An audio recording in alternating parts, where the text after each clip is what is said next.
Well, thank you, Mayor and the City Council, on behalf of this proclamation for LULAC, League of United Latin American Citizens. I represent Council 307, newly chartered in Des Moines, Iowa. There are over 151,000 Latinos in Iowa, according to the census. There's about 40,000 Latinos here in the greater Des Moines area. The Latino community is a growing community. LULAC is the oldest Latino organization in the country, started in 1929. And we're very happy that the city has put forth this proclamation. We thank you, Mayor, and the City Council. Thank you. All right.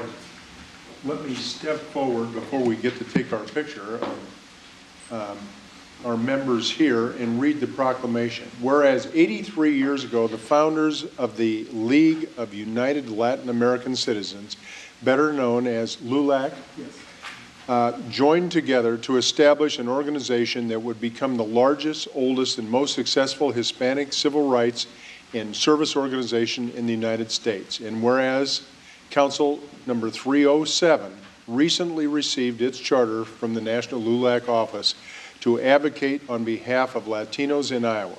And whereas since its inception on February 17, 1929 in Corpus Christi, Texas, LULAC has championed the cause of Hispanic Americans in education, employment, economic development, and civil rights. And whereas LULAC has developed a comprehensive set of nationwide programs fostering educational attainment, job training, housing, scholarships, citizenship, and voter registrations. And whereas LULAC members throughout the nation have developed a tremendous track record of success, advancing the economic condition, educational attainment, political influence, health and civil rights of the population of the United States. And whereas LULAC has adopted a legislative platform that promotes humanitarian relief for citizens and immigrants, increased educational opportunities for our youth, and equal treatment for all in the United States and its territories, including the Commonwealth of Puerto Rico. And whereas this year, the League of United Latin American Citizens will celebrate 83 years of community service to increase educational opportunities and to improve the quality of life for Americans. Now, therefore, I, the Mayor, on behalf of the City Council and the citizens of Des Moines, do hereby proclaim the week of February 12th to 18th, 2012 is National LULAC Week, and that the citizens of Des Moines are asked to join the LULAC members in observing the organization's 83 years of service and the outstanding contributions LULAC has made to our country. Let's give them a great big hand.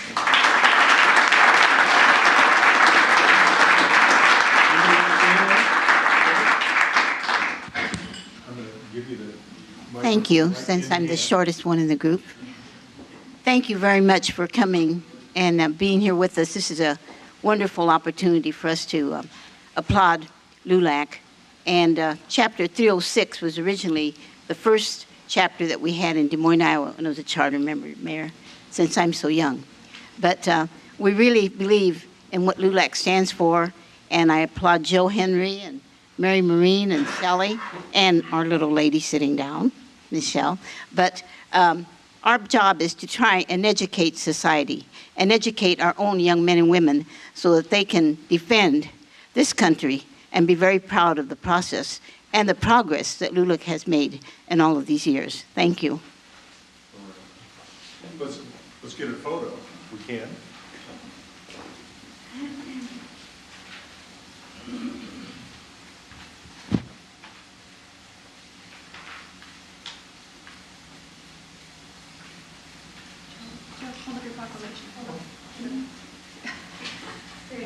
We'll take another. Sure you don't want to get up there with us, Melissa. Is that okay? All right. Thank you. Thank you. All right. Thank you. Yes. Okay. All right. We'll start City Council shortly.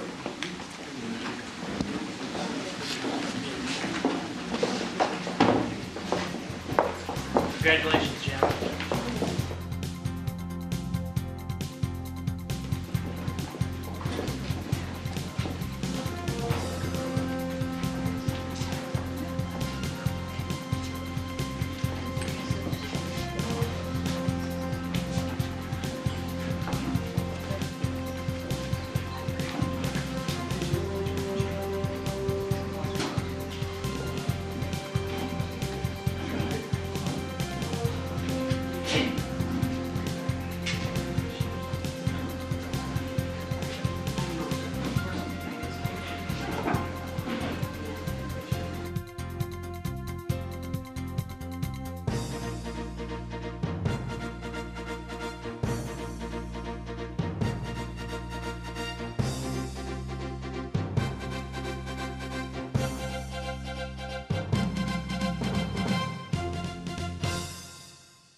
I want to welcome everybody to the Municipal Housing Agency Governing Board meeting for February 13th. I'm going to ask the clerk to take roll of the board, please. Cownie. Here. Moore. Griess. Mahaffey. Here. Hensley. Here. Meyer. Here. We have a quorum.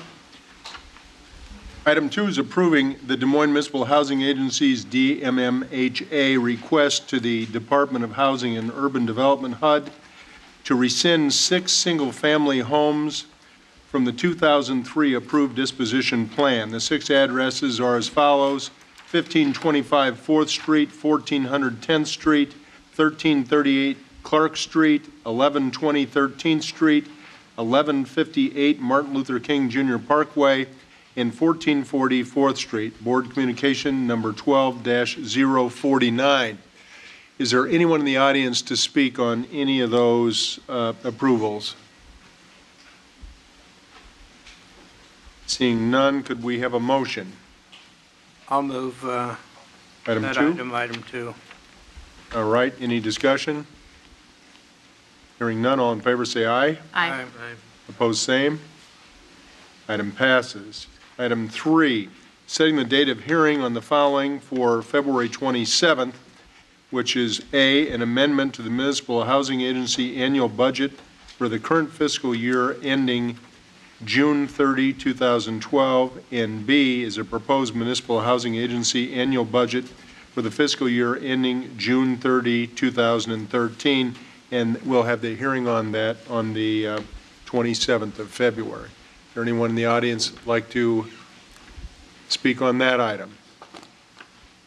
Seeing none, could we have a motion for item 3A and B? It's been moved. Any discussion? Hearing none, all in favor say aye. Aye. Opposed, the same. Item passes. Could we have a motion to adjourn, please? All in favor say aye. Aye. Opposed? We sit adjourned. That takes us to the Des Moines City Council agenda. We've had our special presentations of our charter neighborhood recognition, so congratulations to those neighborhoods. And also we had a proclamation for the League of United Latin American Citizens Week. So prior to our beginning this evening, we're going to have a short message from Mrs. Hensley, and we'd like to have anyone who would like to participate with us. We would ask that you stand at this time, please. Thank you. We wake up every morning and we say yes to life, for the air is crisp, the flowers are fresh, and the birds are singing. The same power which enlivens those beautiful creatures can empower us today. For the same power which gives breath to men and women and a song to the birds will give us the power to achieve. This inspires us today, after day, after day, to reach for the future. Thank you.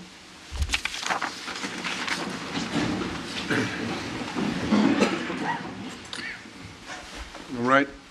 Let's call the February 13th, 2012 Des Moines City Council meeting to order, and I'll ask the clerk to take roll, please.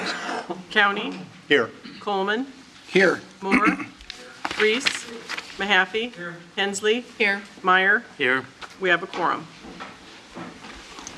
Item 2 is approving the agenda as presented and/or as amended. I understand, may we have one amendment, Ms. Hensley? I would like to move item 53 right before number 48 after the consent agenda, Okay. and I'll move as amended.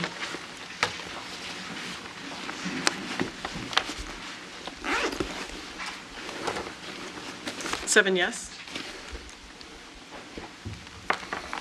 All right. Item 3 is approving the consent agenda tonight. Those are items 3 through 44.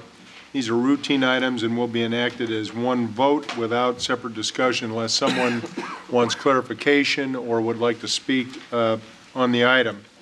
Are there any items from the council? Councilmember Hensley wishes to speak on 4E. Council members Cownie and Moore vote no on 5. 24, Councilmember Mahaffey has a conflict. And item 33, Councilmember Moore wishes to speak. Mayor, I had alerted that I was going to vote no on 8. It's withdrawn. It's withdrawn. 8's withdrawn. There any others? Seeing none, could we have a motion to approve the balance, please? Been moved.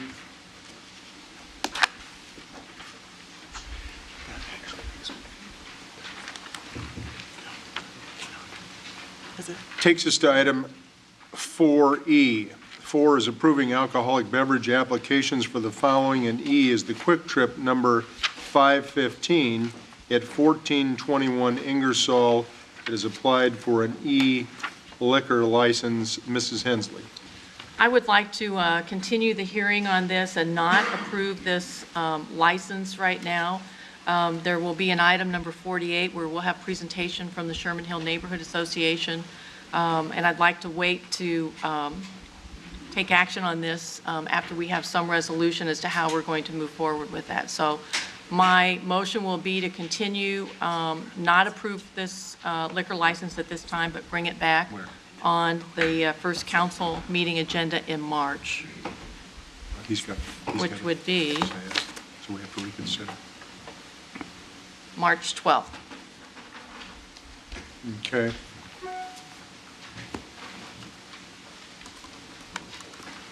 So having heard the motion, any discussion?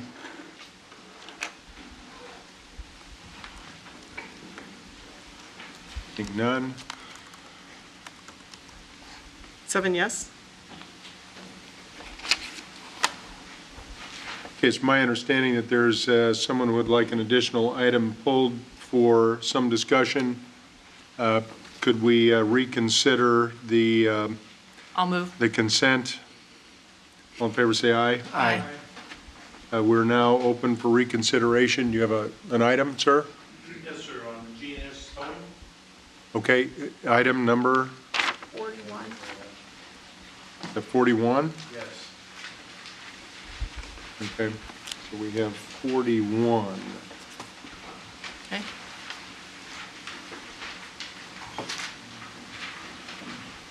I'll move to approve the consent agenda then. Okay. All in favor, say aye. Aye. Opposed, same. Thank you. All right. Item 33. Item 33 is approving the 2012 Des Moines Community Development Block Grant Disaster Recovery, CDBG-DR, development plan to build owner-occupied single-family homes to replace homes destroyed during the flooding of 2008, and authorizing contract extension request through December 31st, 2014. Contract number on this is 08-DHR-209 to provide adequate time to implement the development plan. Council communication on that was number 12-060. Mr. Moore. Yeah, I think this is a very good program. I was excited when I saw that this would pay for 31 new homes in the Des Moines area. However, reading the blue letter, it says throughout the city. I was just hoping that staff could take another look at this to see if we couldn't try and concentrate these new homes back into the areas where we lost flood homes, not into flood plains, but if we've got vacant lots that are available, could get them into those neighborhoods. And I will move 33. Did you want to refer that to the staff? Well, Manager or who you? I think Rick and I spoke, and I think they can take another look at it, see what they could possibly do. They may already have their lots bought. All right, Mr. Manager, comment? Mr. Mayor, council members, Mr. Moore. Mr. Moore and I did have a chance to talk about this. This is a program where these lots, I think, have been identified. The vendor, if you will, is Habitat for Humanity and Home Inc. So the lots are identified as we speak, but I think with Mr. Moore's suggestion, what we can do with the council's understanding is we'll go back and look at those sites and talk with those folks And to the extent we can locate some of those replacement homes in the general vicinity of where we lost these homes, we'll try to do that. We would ask for your approval this evening because we want to get going with the program, but to the extent we can do that, we will do so. Thank you. I move 33.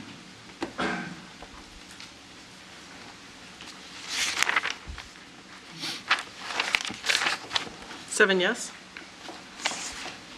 Takes us to item 41, which is an approval of a 3.6% fee increase to the contract with GNS Service, Inc., Glenn Michael owner, for the towing and storage services, council communication number 12-048. That item has been asked to be pulled by a member of the audience. If you'd come up to the podium, give us your name and your address, please.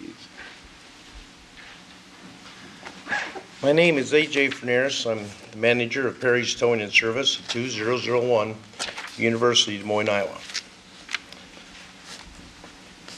Today I come to you not to consider for a raise for GNS service, but the termination of the contract. They have on many numerous occasions broken the contract. Today I offer you one of them. Move to receive and file. Been moved. All in favor say aye. Aye. Opposed, same. It's been received.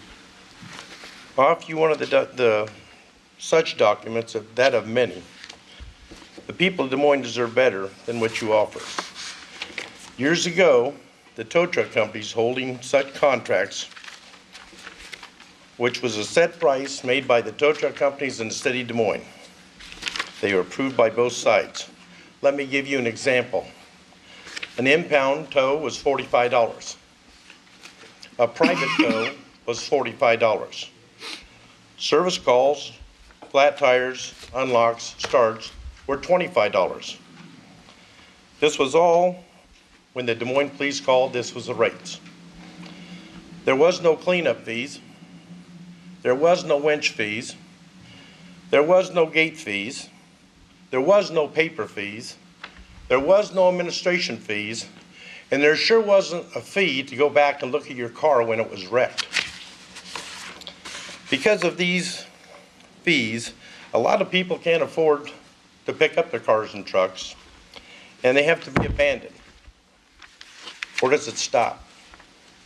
Today I give you a breach of contract regarding the paper I've given you, which gives you the opportunity to do the right thing by terminating the GNS contract. I'm not here because I want the contract. I've been in business for 40 years and have no intent for it. I'm here because you awarded this contract to a company that thrives on taking advantage of people, a company that has no morals, a company that sets his own rates according to him, not the contract. A company that has cost not only me on several and many occasions again, but the people and the businesses of the Des Moines and surrounding areas. I have another scenario for you. Mr. Cownie's driving his brand new Mercedes-Benz down the road. A drunk driver comes by and slams into the side of him. The police call the contract of GNS. The drunk gets his car impounded, is taken to GNS. Mr. Cownie goes to the hospital, so the police officer also has his new Mercedes towed to GNS. I don't want anybody thinking this is my Mercedes here, so would you just get this? Go Just ahead. the scenario. Okay? The drunk goes the next day and picks up his car. He's charged $23 to pick up his cars. That's $20 for the tow and $3 a day storage. Mr. Cownie, on the other hand, is going to pay $185 to pick up his car because he's got an administration fee, paper fee, just every fee you can think of, cleanup fee, you name it. Average show runs around $175 to $185. Now, is this fair? I am proud to say I've been a tow truck driver for almost 40 years and still going. I have many great opportunities to work with the people of Des Moines and the surrounding communities. Today, I ask you to think about this real seriously about giving a raise and about a contract. You've got to breach a contract. You guys have always tried to do right, but this was totally wrong. Nobody can tow for $20. I've been in business a long time. He's not only taking advantage of you, he's taking advantage of the people of Des Moines and the surrounding areas by these just enormous fees. Why I come today is because I call on prices when I have to go pick one up there. He gives me a price, I get there, and he's up the money by double printing. As you see, the same day, within the same hour, I get there, he double charges us. Why? Because then people give that an hour later. So now I got to pay administration fees and all these other fees. It costs me money because I got to go back, give my men more money. They got to drive all the way back out there, so I'm out of time and money. And this happens time and time again. I have called Glenn because it says, please call. The lady says, and this is her exact words, there's nothing you can do about it, so just pay. Thank you for your time. Council? I'd move to deny the increase. I'd like to make an amendment to that we ask the city attorney to receive this information here and give us a report on the 27th as to whether. Before we vote or after we vote? Well, I think after we vote. I'm going to support your deny on it. But I also think we need to ask the city attorney to take a look at this, see if they are in breach of contract. I appreciate that. It's my understanding the contract ends in November. The council at some point should determine whether or not we want to extend it for the years after that.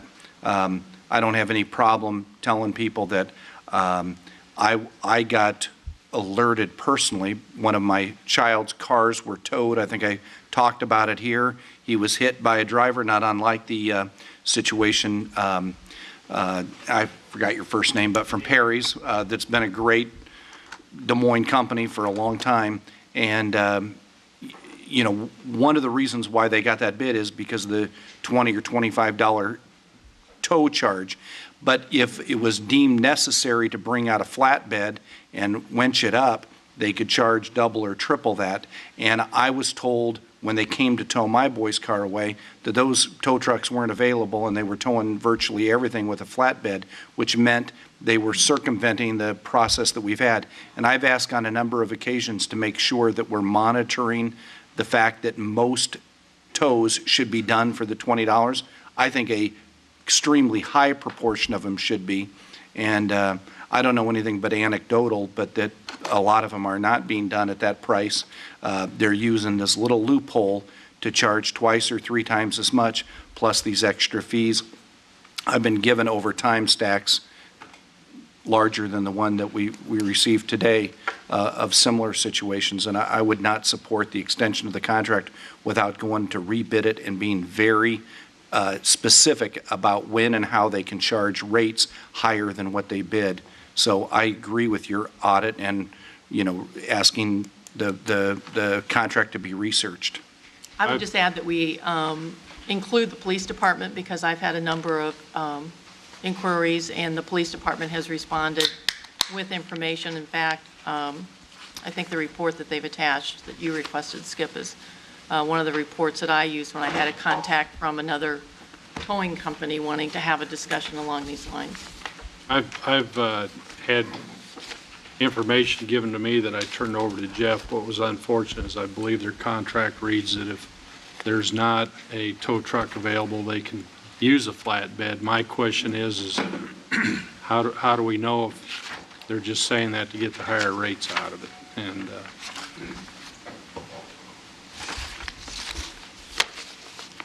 all right, we have a motion.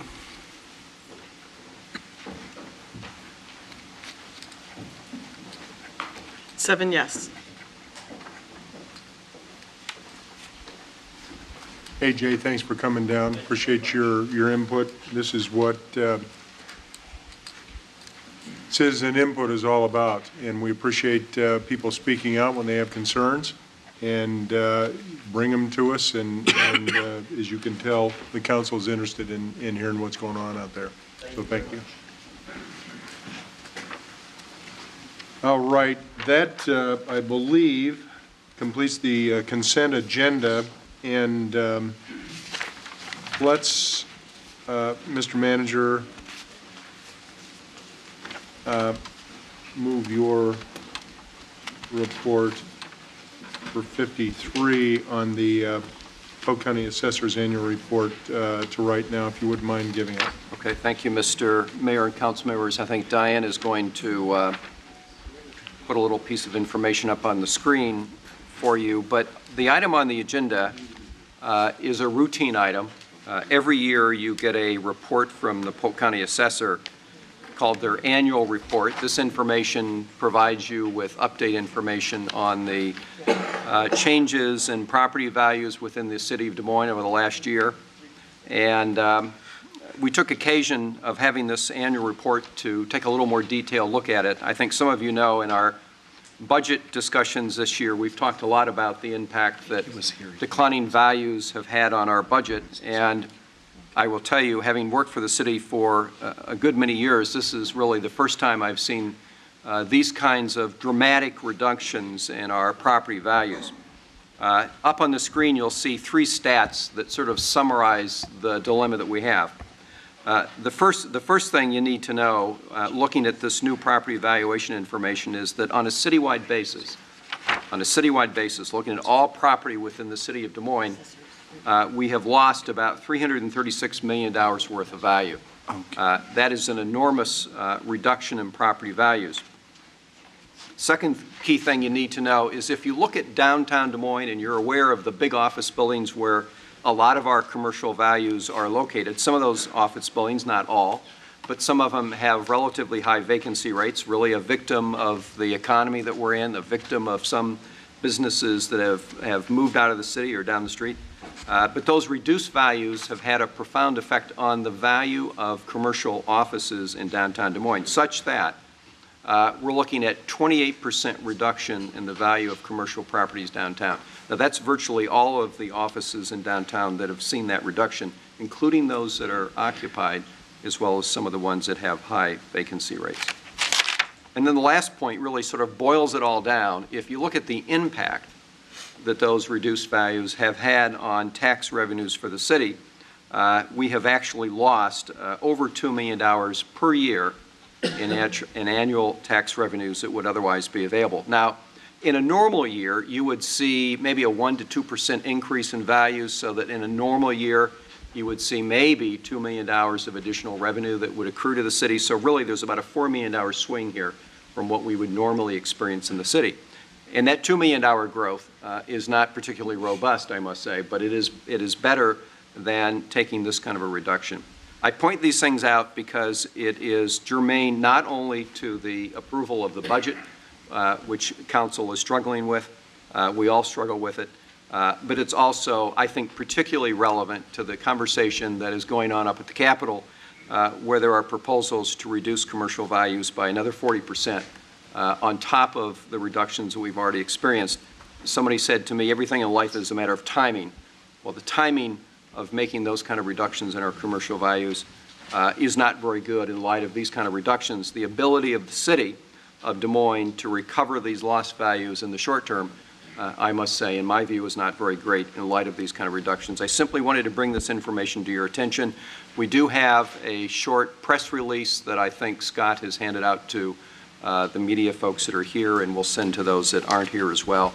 And I'd be happy to answer questions. Scott Sanders, by the way, was very helpful in assembling the information that I've just provided to you. I'd be happy Anybody to have answer any questions regarding the presentation by the manager? I think all of us are aware of this. We've presented this up at the legislature.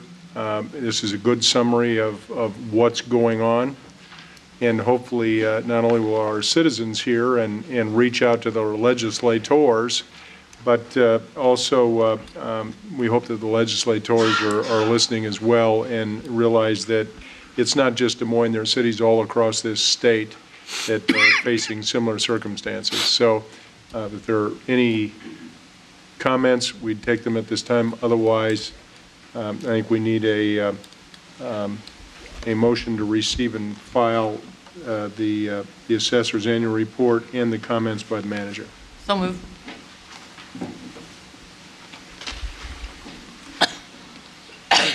Seven yes.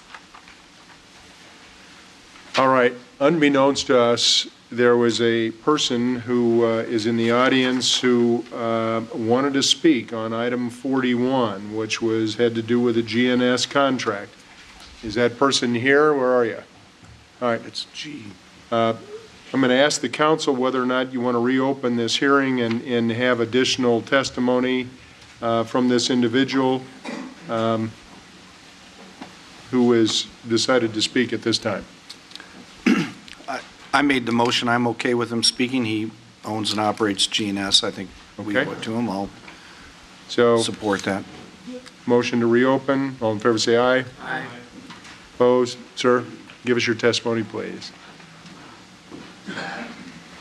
As he comes up, we try to take these things kind of an item by item in order, and occasionally, like this particular one, we had one item to move.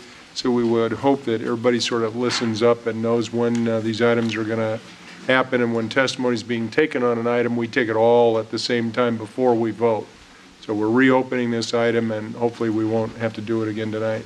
Yes, sir. Mayor, council members, after what I heard tonight, it was pretty interesting. Would you give us your name? Glenn Michael, owner of GNS Service, 4100 East 16th Street. It's pretty disturbing to me what I heard tonight. I don't understand. We work hand in hand with the city of Des Moines, work with the police department. Any issues that are addressed through us, through the police department, come back to us. And just a little history, for 2 years, we've done over 18,000 calls at the request of the police department. Of those 18,000 calls, the impounds, the average price is $24.88 for the towing involved with over 18,000 calls for the city of Des Moines. I do not know how we are abusing the city or the folks. People come to our office, pick up their cars, oh, that's all it is? Oh, they come back in and say, thank you for making sure that our stuff is secure and still in our cars. So, you know, working with staff every day, we just don't have issues. The ex-contractors are upset, but I don't feel it's fair that they come in and ask for a breach of contract. We have not been made aware of any breach of contracts, any theft, any overcharges, everything we've done. I think really the overcharges they're talking about is the gate fees and such after the car has been released and it's out of city's control and it's been abandoned on our property. We give everybody 3 days to come and get their vehicle after we've been informed or they've brought us the release. If they can't get their vehicle after 3 days, then it's our responsibility to, again, take control of it, send out the letters, let them know that, hey, your vehicle's here, you need to do something with it, this is what's owed on it. The city's done. They've sent out their letter notice. The customers come and got the release from the city, police department, and here we are with their car. What are we supposed to do? So that's all I have to say. Thank you. Thank you. Sounds like we'll have good data to do some background checks on. Move to receive and file the comments.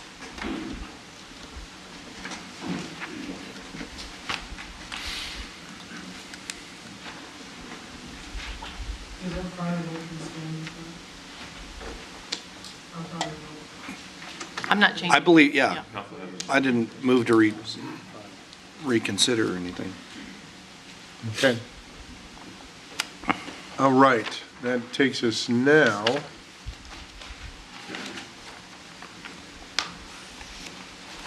well, it looks like we need to open the hearings. It's 5 o'clock. Tonight, the hearing items are items 55 through 58.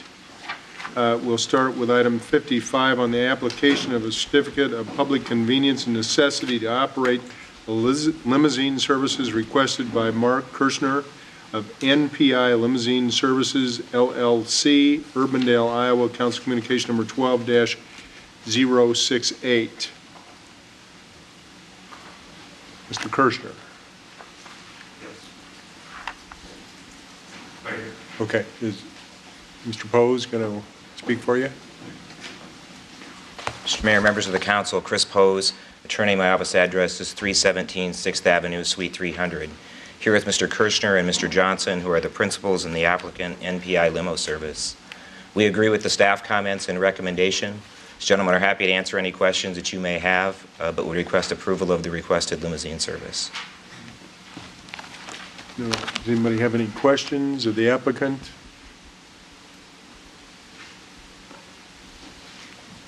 I'll move.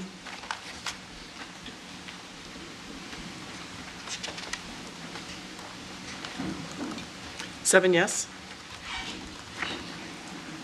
Item 56 is on an appeal by Conlon Properties of a decision by the Historic Preservation Commission regarding replacement of windows at 826 18th, Council Communication number 12-055. There's an A, B, and C alternative. We have heard from the applicant that they would like to have us continue the hearing till, I believe, the first meeting in March. However, that would be alternate C. A is affirming the decision of conditional approval. B is the alternative resolution reversing the decision to conditionally approve, or the alternate. Anybody have any thoughts? Ms. Hensley? I would like to make the motion that we continue the hearing based upon the letter we've received. It does say 3 weeks, but it's actually going to be 4 weeks to go to the March 12th date. So I'd continue the hearing to March 12th. Okay.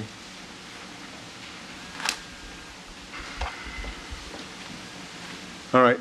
Now, we have a motion here to do that. Are there some folks that would like to speak this evening on the item? We can, because it is published, we'd be happy to take some of your testimony on this item. However, we would appreciate not to duplicate when we come back for the other hearing. So it's up to you if anybody has some interest in speaking tonight. Be happy to take testimony. Put it on record. No one? All right. 7 yes. Okay, so I believe that it has been continued to March 12th. So those wishing to speak on this item regarding the Historic Preservation Commission's decision on 8/26/18, that hearing will be March 12th. Move to item 57, which is on the vacation and conveyance of a portion of East Hartford Avenue right-of-way adjoining 1938 Southeast 6th Street to the Neighborhood Development Corporation, NDC, for $3,100. Council Communication number 12-069. A is the first consideration in the ordinance above, and B is the final consideration in the ordinance above. The waiver is requested by the applicant and requires 6 votes. I'll move unless there's comment. Okay, item's been moved, but is there anyone in the audience to speak on this item regarding 1938 Southeast 6th? I'll move 57 A and B. Item's been moved. 7 yes.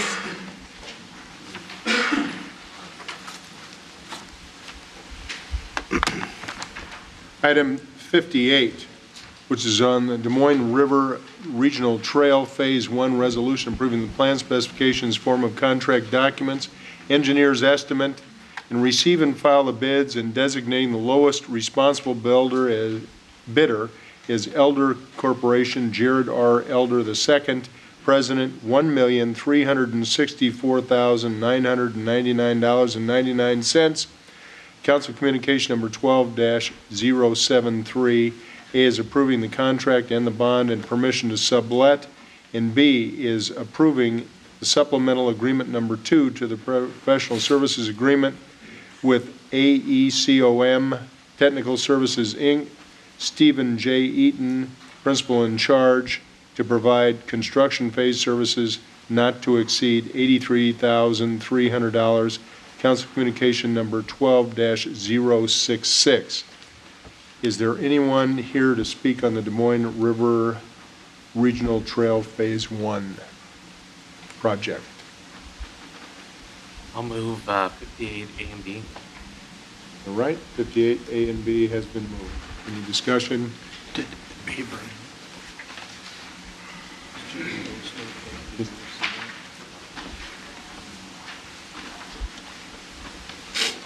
Seven yes.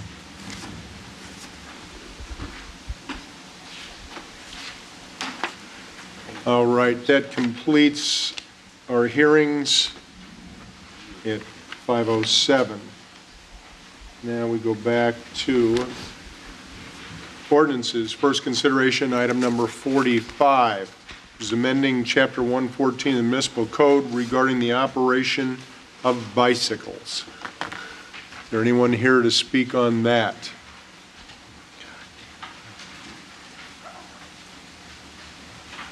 Move 45.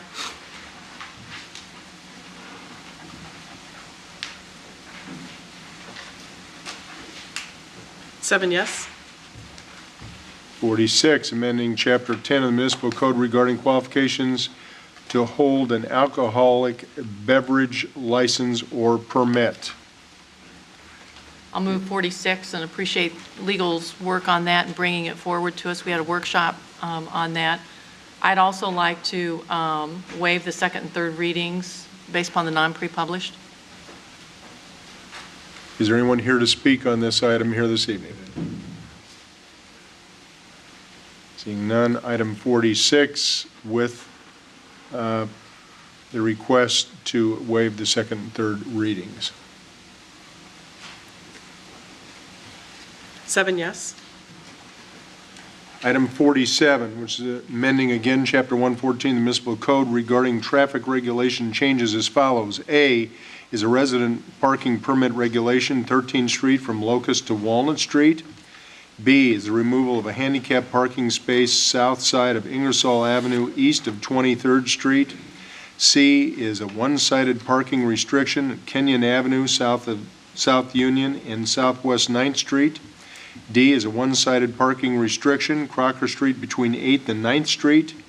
E is a one-sided parking restriction, west side of 37th Street, south of Grand Avenue. And F is a parking restriction on the west side of 3rd Street from south of Walnut Street to Vine Street, 6 p.m. to 6 a.m., Friday and Saturday. Is there anyone here to speak on those, which is covered by Council Communication number 12-062? I'll move item 47A through F and also request, since it's street parking related, second and third readings be waived under non-pre-published.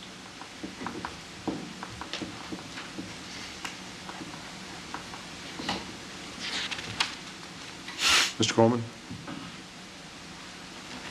Seven yes.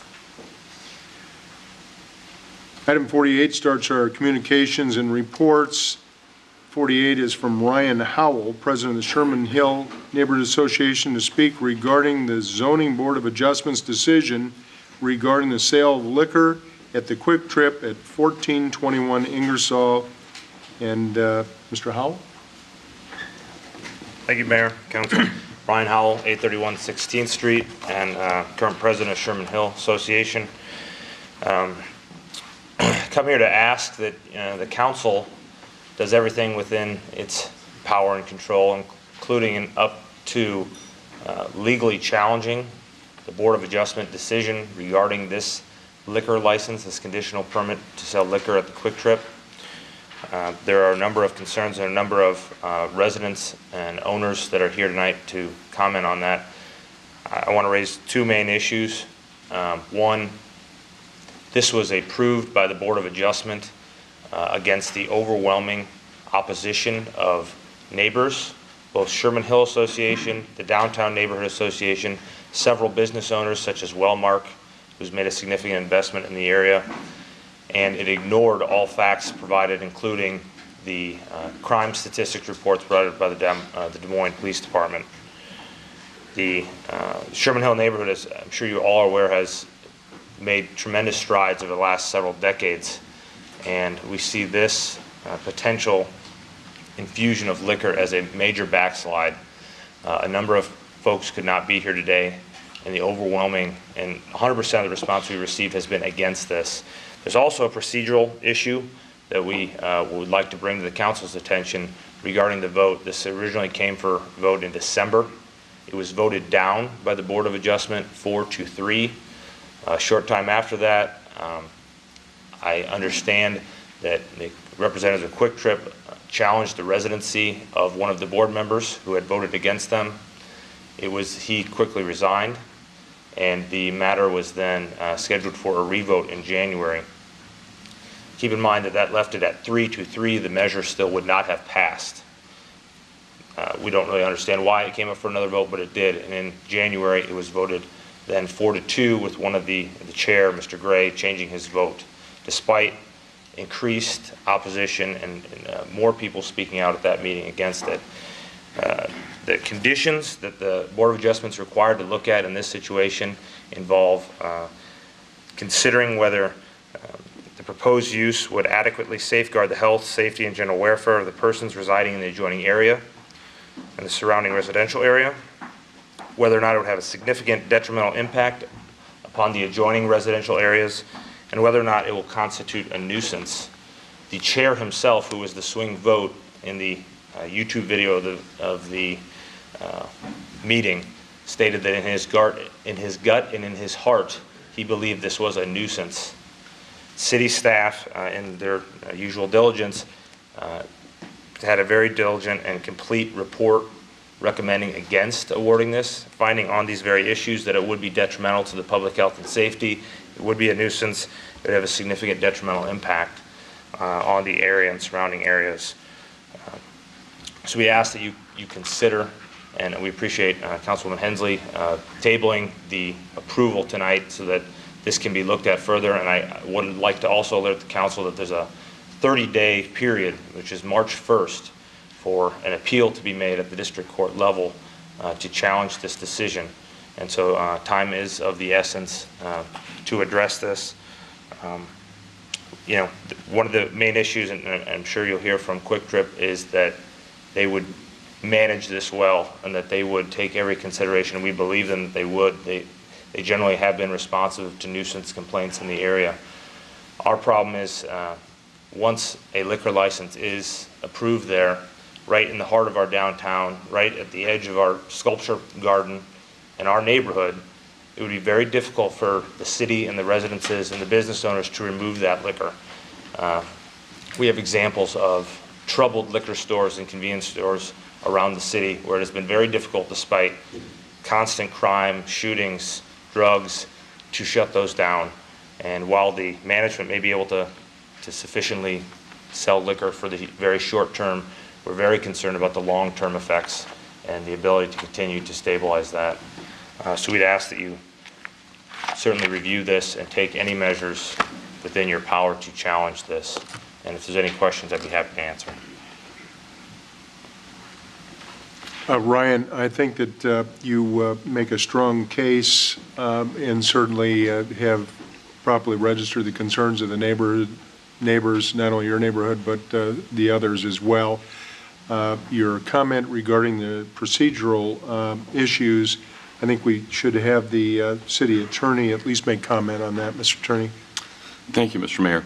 Just to clarify the procedural issues, as I understand it, and you've received a detailed communication from Roger Brown in my office on this, but as I understand it, the motion was actually to deny the conditional use permit. And that was the vote that passed 4-3, but as Mr. Clayton was no longer by law, by operation of law, a member of the board, it means that motion actually would have failed 3-3. So there was really, in essence, no vote because the motion was to deny, it was not to grant. This put a rather awkward situation, made it even more awkward. If the matter had been litigated on the 3-3 vote, I'm confident, given that the particular members or no longer former members' vote was dispositive, I'm confident that at the very, very best, a court would have remanded it to the board to go ahead and reconsider it. And that's, and at worst, the court could have simply decided the issue on its own. So that's why we felt very comfortable in suggesting that it actually follow the appropriate process and that there be a final vote with a final action. If it had been if the second vote had been 3-3, for example, then the motion might have been denied, but the fact that someone switched the vote gave a different outcome. But procedurally, what happened was that there was no final vote, there was no final action taken by the board, and that's why there had to be a rehearing.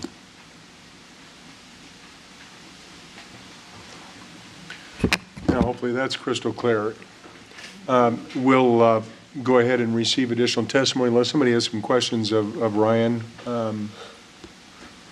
Let's go ahead and hear our other speakers. Thank you. Mayor, members of the council, Jack Porter, 815 18th Street in Des Moines.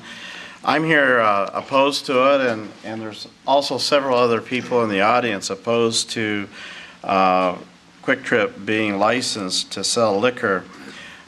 My purpose is to remind the council, and I think you know very well as much as any of us, how much investment has gone in by both the public, the council, but also the private businesses to the south and east of the Quick Trip. But I want to assure you that there's as much activity and responsibility in reinvesting in businesses to the north and to the west of the Quick Trip also. This is a difficult situation, no doubt about it, but we're asking the council to consider all of our wishes and not do anything to approve a liquor license. We understand there are some technical issues with denying liquor license with the state of Iowa law, and we understand the difficulty of taking one of your own boards to court. But one of the things you could do is, at our behest, write a letter to corporate Quick Trip and tell them just to withdraw this application. And that might cost about 44 cents or whatever the current rate is. And there is a lot of great concern that they might take very good care of their property, but they have no control of what happens to liquor and people who inappropriately use liquor in our neighborhood. And that's our concern. We already are dealing with, as you know, a neighborhood that is right on the edge of downtown, and we have as much foot traffic, I think, of any neighborhood in the city. And anything that we can do to help protect our residents, and we know that's your interest also, we want to support that. So thanks for your consideration.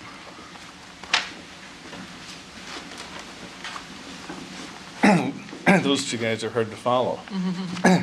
My name's Dave Carlson. I've lived in Sherman Hill about 30 years. I have a little over 100 apartment units in the neighborhood. And currently, about half of my residents are from out of state. And they've moved here for the quality of life, the jobs. And I have 3 different apartments from people from San Francisco, and I ask them how they like it, and they love it. And we want to keep it that way. You know, Quick Trip runs their place well, as the 4 people that voted against us said, because if they didn't clean up, the vomit, if they didn't clean up the litter on their property, if they didn't push the loiterers off onto other people's property, they couldn't do business.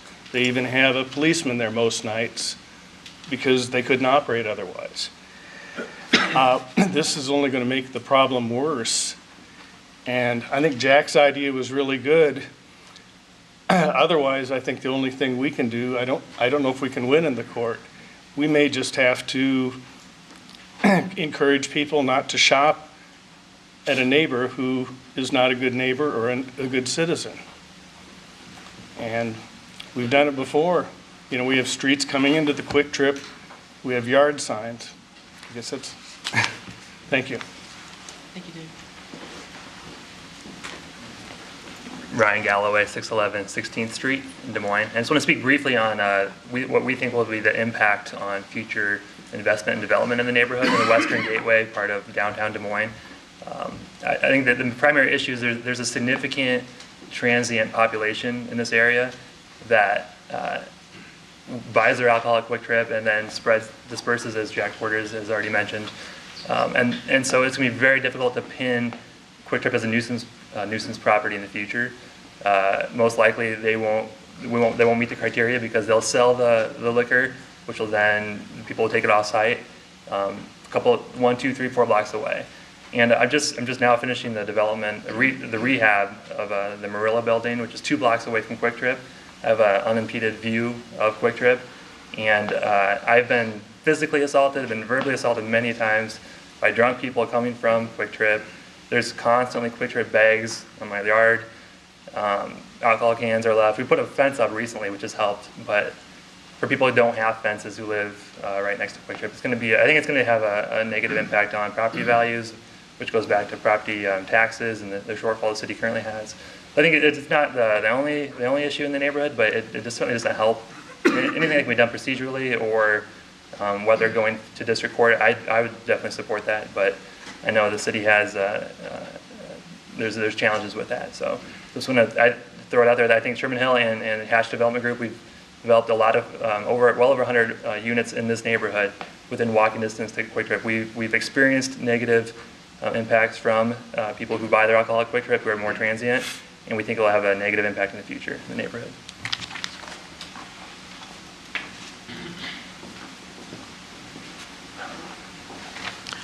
My name is Warren Reed-Azel. I lived in Beaverdale for 23 and a half years until 2007, early 07, and my wife and I moved to Sherman Hill. We found a lot of appeal in what Sherman Hill is and the historic nature of the neighborhood, proximity to downtown, and I invested considerably more in a dwelling in Sherman Hill than I had invested in Beaverdale. I stayed in the city, and I moved to an area that appealed to us. I think the best thing I can do here to support our case, perhaps other people are speaking to other issues, is relate a couple of things that I experienced firsthand. First of all, I'm a person who walks regularly in the area for exercise. I live at 701 16th, which is a block west of the entrance to Methodist Hospital, the Ronald McDonald House. I'm up the hill 1 block behind Hoyt Sherman. So I walk down to 15th and down past the Quick Trip to the Western Gateway Park and do my walking around there and come back. And I do this regularly. I do it 3 or 4 times a week in the summer weather and as much as I can now. And I see the constant stream of trash up and down 15th Street and all directions from Quick Trip. And yes, it's theirs. It's Quick Trip drink cups.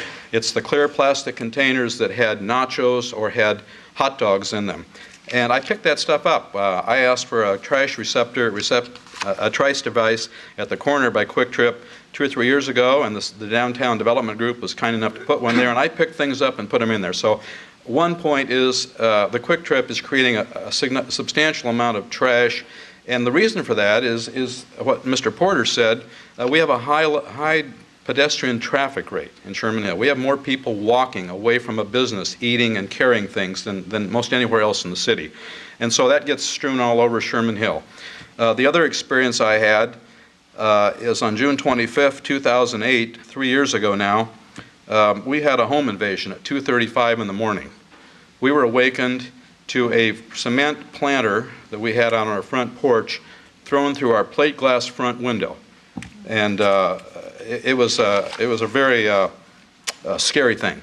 It turns out that this gentleman who did this thought he was somewhere else. He was out of his mind on something, liquor or otherwise. And I'm not here to tell you he came from the Quick Trip, but I'm telling the story to indicate that there is a substantial amount of pedestrian traffic in this area, and there are people drinking alcohol and walking around in this area. The Quick Trip is already selling wine and beer, and we just don't need another temptation, another opportunity for people who would do such things to find it easier to do it in Sherman Hill. And between Sherman Hill and the Western Gateway Park and the Wellmark building, we've got an area that's really improving and should be a source of pride to the city. And we just need your help to try to forestall additional things like this that might cause us problems. Thank you. All right, as we move along, I'm seeing 4 more speakers. That's it? No one else here this evening? Okay. We have to get sort of a feel for what we're doing here. So we have 3 minutes apiece. Okay, go ahead. Good evening. My name is Donna Hallstrom. I live at 731 20th Street. I'm here to share my disapproval over the decision of the Board of Adjustments granting of a Class E liquor license at the Quick Trip located at 1421 Ingersoll Avenue. I do not believe that the required criteria for approval was adequately considered. In my opinion, the decision was made with disregard to public welfare and safety.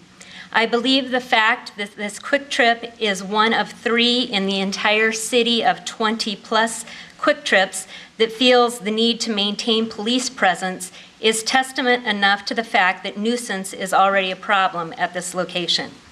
I believe the addition of hard liquor sales will add to this already present nuisance. With the city's partnership, the neighborhood has worked so hard to eliminate nuisance, keep crime out, and to attract families to come back to the neighborhood. I fear the backslide consequence this decision may have on the progress that has been made. I stand with others disappointed by this decision and will do what I can to prepare for the appeal process. My purpose in speaking tonight is just to voice my opinion as a Des Moines citizen. Thank you. Donna, thank you. Hello, my name's Judy McClure. I'm at 654 19th Street.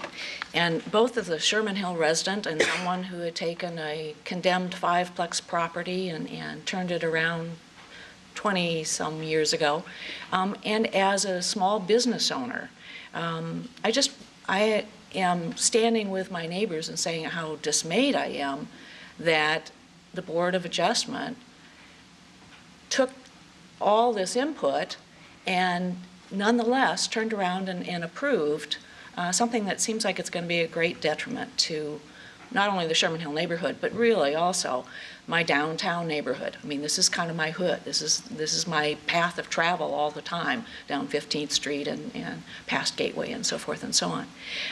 And as a small business member, I know how important perception is. I like to have the people that come from different parts of the state, different parts of the metropolitan area to shop at my little hat shop. I want them to feel safe and not feel like they're going to be panhandled.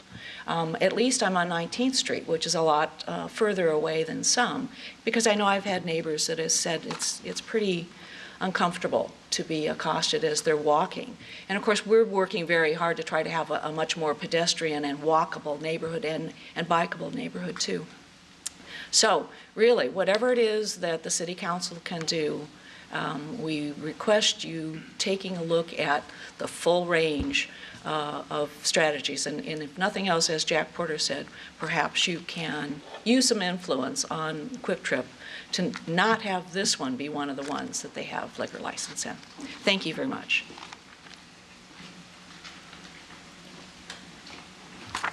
Robert McCammon, 821 16th Street. I've been in Sherman Hill almost 10 years, and in that time I've invested my own money and my own time in 10 separate major renovation projects, and I would like to continue my investment. If this were to pass, I believe strongly enough that I may have to, second guess future investment. I think this sets a bad precedent, and what else may come in. I know Quick Trip's representatives have said that they will police the liquor sales and do what they can to keep things under control. The problem isn't the drinking of beer or liquor on their property, it's once they get outside of their property. And as it was mentioned, foot traffic is very high, so people aren't necessarily driving home, driving to the suburbs with their purchases. They're walking across the street to Methodist, to Mr. Zucker's properties. He owns 3 properties just to the west of Quick Trip into Sherman Hill. And that's where the problem is going to be. They can't police that. So I guess my fear is impeding all the future investment that could and still needs to come into this area. Thank you. Dave Rutgers, 744 18th Street. We would just like to impress to the City Council here that we understand this is not an easy thing. Liquor licenses are probably never a popular thing, but at this location in this part of the city with Wellmark, the Papa John Sculpture Garden, everything that's going on in that area of the city, we really just strongly feel that this is a step exactly in the wrong direction. And I'll make this quick, but after the 4-3 vote, I contacted Bert Drost at the city. A number of us had contacted him. My understanding was the support or the opposition to this was so strong, which I believe obviously it is, that the re-vote was almost just a matter of formality. And all of the circumstances surrounding that have really caused us to question exactly what went on there. And so we're just asking, I guess, the City Council for whatever help we can enlist, because this is obviously is a small neighborhood association and a large corporation, obviously. So we're just asking you do what you can to support us and at least looking into this. Thank you. Good evening, Gretchen Jensen, 716 19th Street. Sorry for my voice. I lived in the neighborhood almost 10 years as well. When I moved into the neighborhood, there weren't a lot of kids in the neighborhood, and I can tell you that now on every block there are young kids and new families moving in with young children. Even on my block alone, about every other house has a handful of young kids. This has become a neighborhood. It has evolved from 20 years ago to be a dangerous place into very much a family-friendly neighborhood, and that's something we're very proud of, and I know the city's very proud of because the city's worked very hard with this neighborhood to get it to this point. Not only for our neighborhood, but for the surrounding area, this is a pedestrian area. You have, as a city, invested a lot in the sculpture garden. This is now the gateway from the airport into downtown. This area represents our city and who we are, and it also represents the prosperity that's going on in Des Moines and Iowa. And adding liquor to Quick Trip is just gasoline on the problem that already exists. We get homeless people meandering through our neighborhood consistently. I see them daily. I do Social Security disability work. I know that half of the people that are going to be at the shelter just blocks from this Quick Trip have alcohol and drug problems.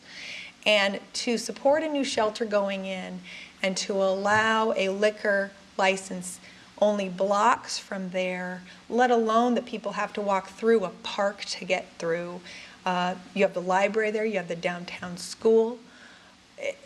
This is supposed to be a family-friendly environment that we encourage people from West Des Moines even to come into and spend time with their families and walk around. This is not going to be a safe place. If you add liquor to this, we already deal with public intoxication. They already have to have an officer on the premises, and even with that officer, they have more calls than I think, I can't recall what the amount was, but it was darn near half of the year. They're having calls to that Quick Trip even though they have an officer on site. If you add liquor to this, you are getting people drunk faster, and people are going to be more intoxicated than they already are. I ask not only for the letter to Quick Trip, but if Quick Trip really cared about our residents, we wouldn't be here today. So I ask that the city support its investments, support its residents, and hire counsel and fight the judgment by the decision by the Board of Adjustment. Thank you.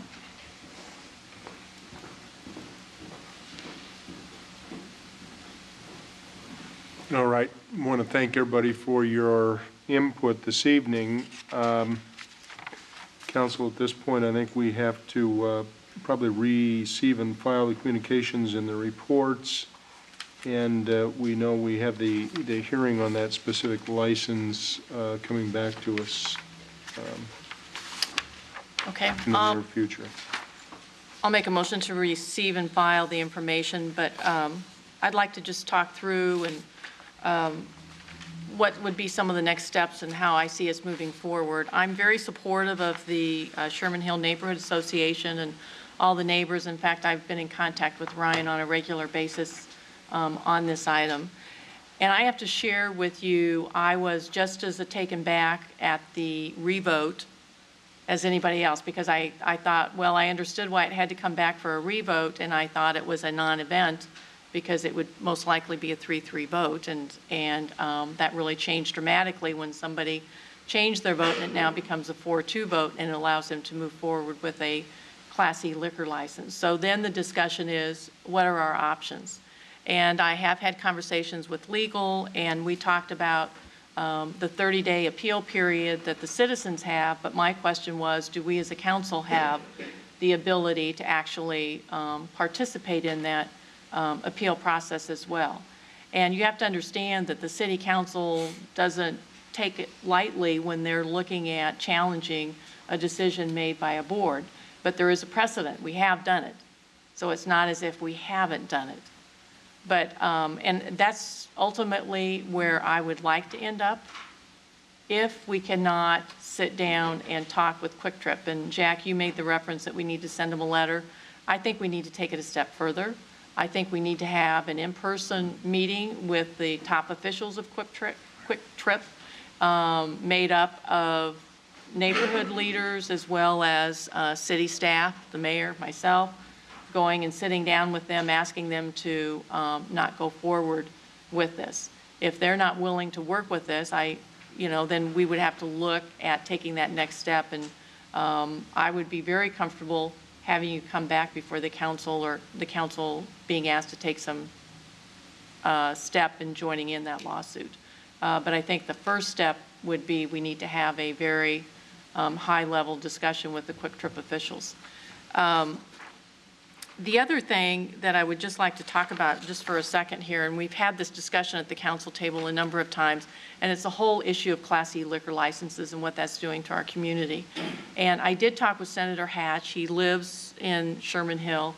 He has agreed to sponsor a bill that would be an amendment to this legislation that would make a change so that Class E liquor licenses in cities of 100,000, 150,000 would not be able to have Class E liquor licenses.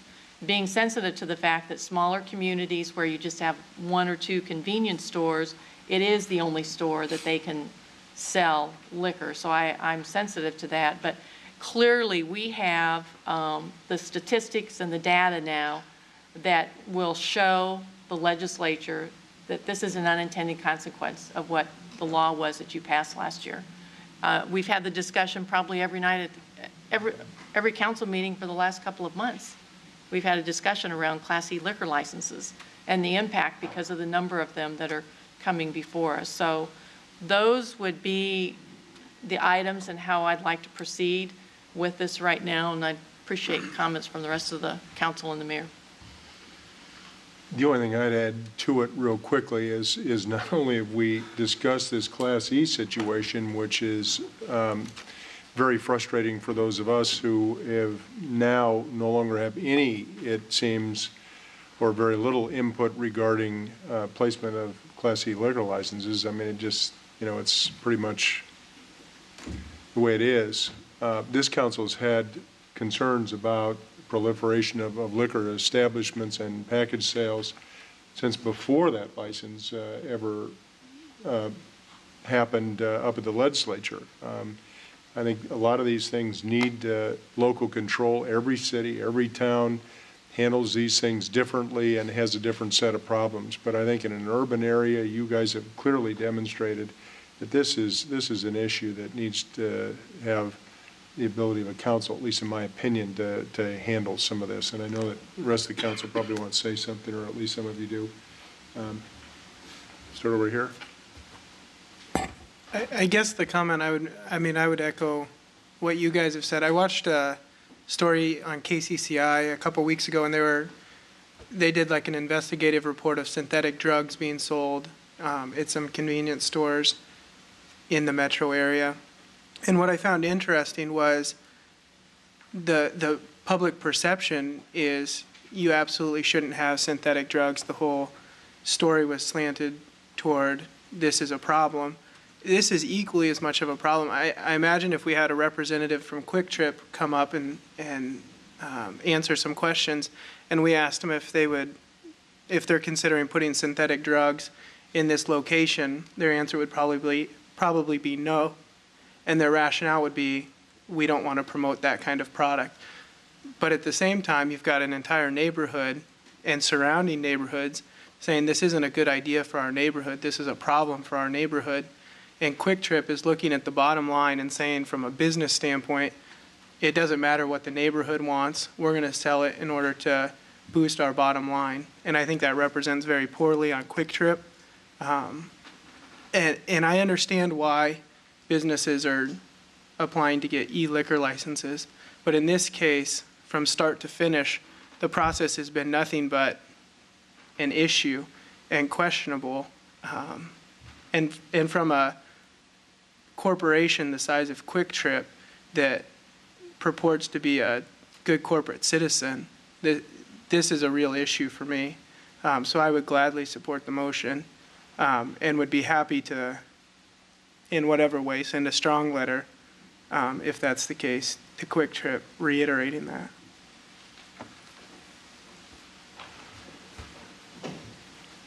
Well, I think everybody that's read the paper knows what my feeling is about the Class C liquor license. I think it's really created a dilemma for larger cities. I've been told that in this certain case that Quick Trip has said the reason they're doing this is to be competitive. And I've talked about this before, and I'm going to talk about it again. Who is their competition? Well, in that area, there doesn't seem to be much. But we've got a new player on deck in Des Moines called Alero. They're a lot bigger than I thought they were. They've opened 2 stores so far, East 38th and Easton, and one at Wright and Euclid. Both cases, they said they'd like to seek a Class C liquor license. When the adjoining neighborhoods asked them not to, they said, fine, would you support us with beer and wine? The neighborhoods wrote letters of support, and that's where they stand with this, is that their neighborhood stores, they're going to support their neighborhoods. They're now going to be opening one at East 29th and Easton and one at Southwest, I think 42nd and Park. I hope Alero continues to work with the neighborhoods, and I would hope that this would be signed to Quick Trip that they should be working with their neighborhoods also when the neighborhoods feel that it's going to be a nuisance. And I'm going to support the motion on this. Bob? Well, I'm certainly going to support the motion on this. You know, Valero, he talks about, I got 3 of their stores in my ward, and they've been very cooperative. And I think they should all the businesses should kind of get an idea of what the surrounding neighborhood and that would like to have. You know, we've talked about, we just got entirely too many liquor stores and liquor outlets and that in our city anyhow. And that's one of the things that I'm going to do whatever we can to help Jack Hatch to make an impression on the legislators up there. So I'm certainly for this. Brian, any thoughts? No, it's all been said. Mr. Coleman?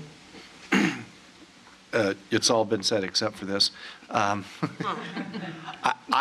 totally agree. My general rule is Warren is always right. And in this case, everybody from the neighborhood is right.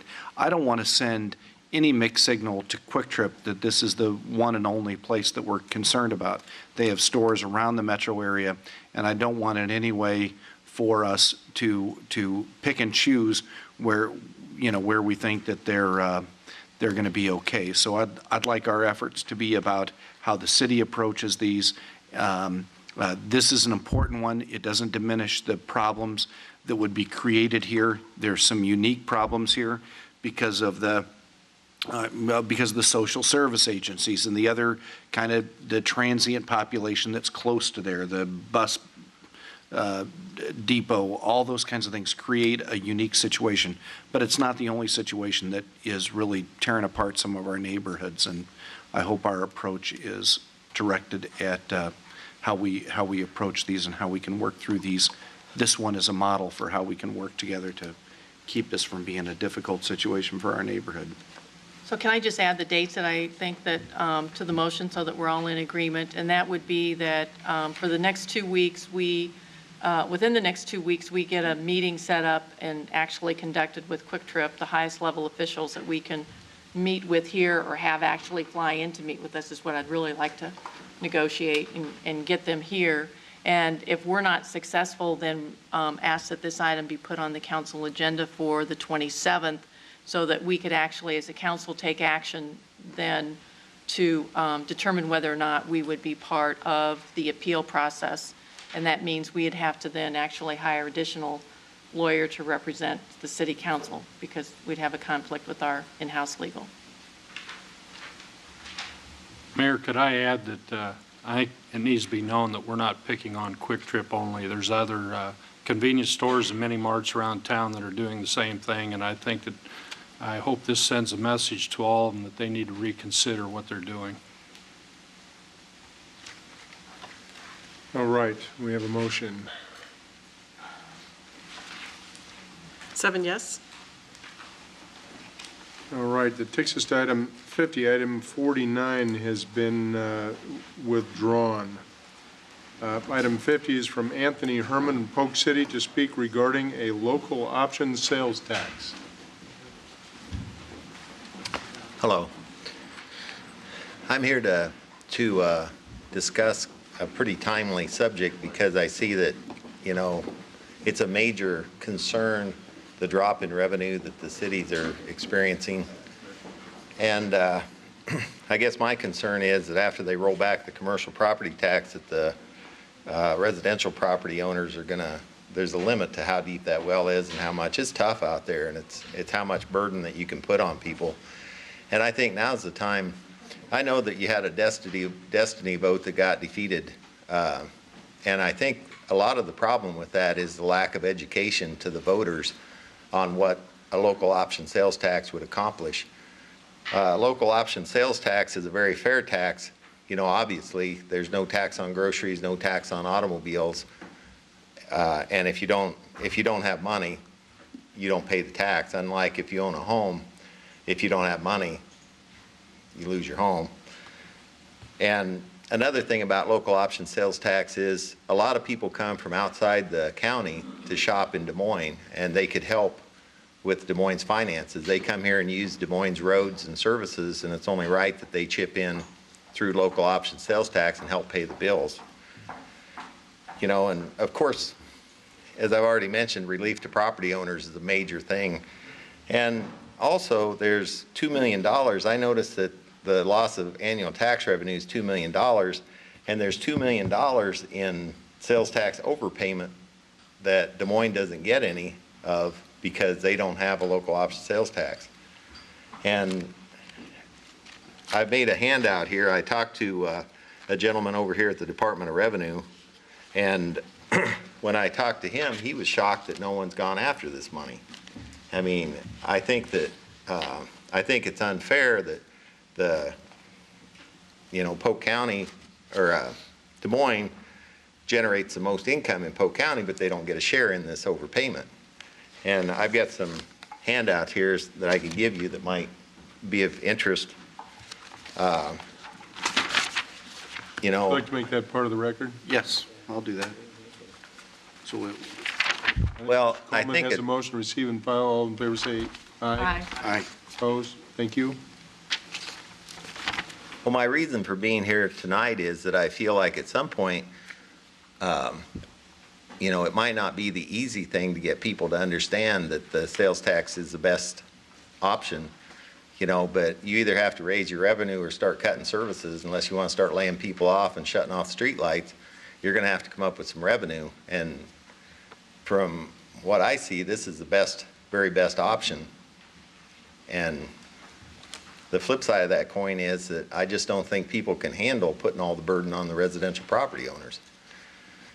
and I appreciate your time tonight. Thank you very much. All right, I think we have a comment over here, Mr. Moore. Anthony, what was your address in Polk City? 1600 Broadway. 1600 Broadway. What, just out of curiosity, what do you do for a living? Pardon me? What do you do for a living? Right now, I'm I guess you'd say semi-retired. Thank you. Did Mr. Clark, the city manager, put you up to this? No. He's been pushing for this for a while. Well, I think this is the right thing. I mean, and at some point, you need to put the tax burden where the tax burden belongs, and, you know, and I think that's what this needs to be. Well, I think what you're going to see, I think what you're going to see is that the council is going to pass a budget that's going to require a little levy increase, but because so many commercial properties have been decreased in value as we went through before, they'll still pay less than they paid a year or two ago, but virtually every resident is going to pay more. And these kinds of things are solutions to that, but it is a problem. And I think the statistic is something like 95% of people in Iowa cities that live in Iowa cities live in a city that has the local option sales tax. So, well, if you go online in Des Moines, there's like 1,500 foreclosed houses, and you asked a question what I do right now, and I'm buying some of these houses because they're selling for half the assessed value. And of course, the next step is people go in and challenge the assessed value because you don't want to pay more property tax than what you owe, you know, which obviously is the case. And, you know, for being, you know, everybody's got their own self-serving purpose, but besides, I don't want to pay more tax than I have to, it's fair. You know, it's the right thing to do. So, thank you for your time. I appreciate it. Thank you very much for your interest. Well done. Input.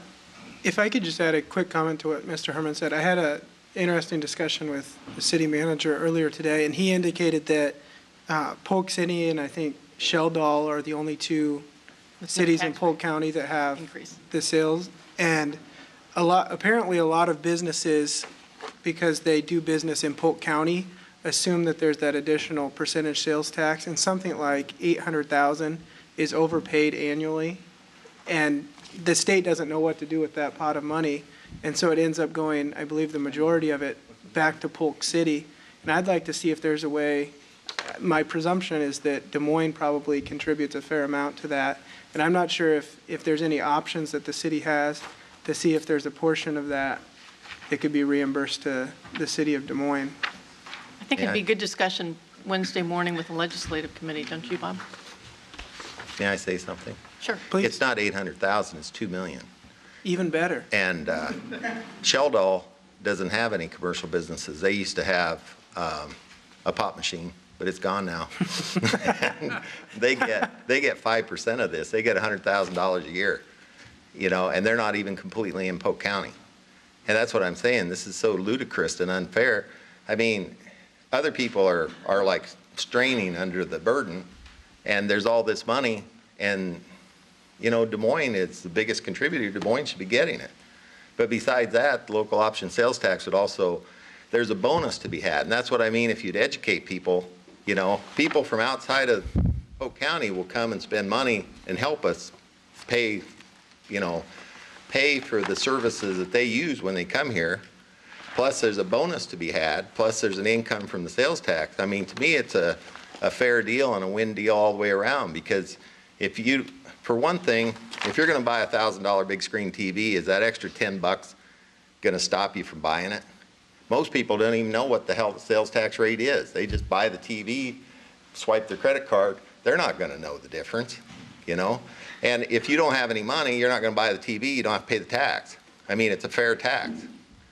Whereas if you've got a property, if you've got a business that's sitting there vacant, the tax, you know, it just keeps rolling just like another mortgage payment. And eventually you lose the property. I mean, to me, this is the right thing to do, and it's way overdue. So, Appreciate your coming down and your comments. I think that we will probably, if we institute it, I know of at least one person that will be down here to speak against it who thinks it's a totally unfair tax.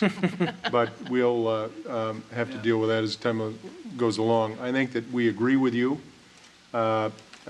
Certainly, I think it is a option to diversify the revenue stream. For whatever reason, Des Moines has not been successful, but I think at this point, it's local government that probably needs to consider taking the lead on it and working with citizens and businesses to kind of address the issues that you have, because it's, the necessities of life are passed on the tax. They don't pay it on those.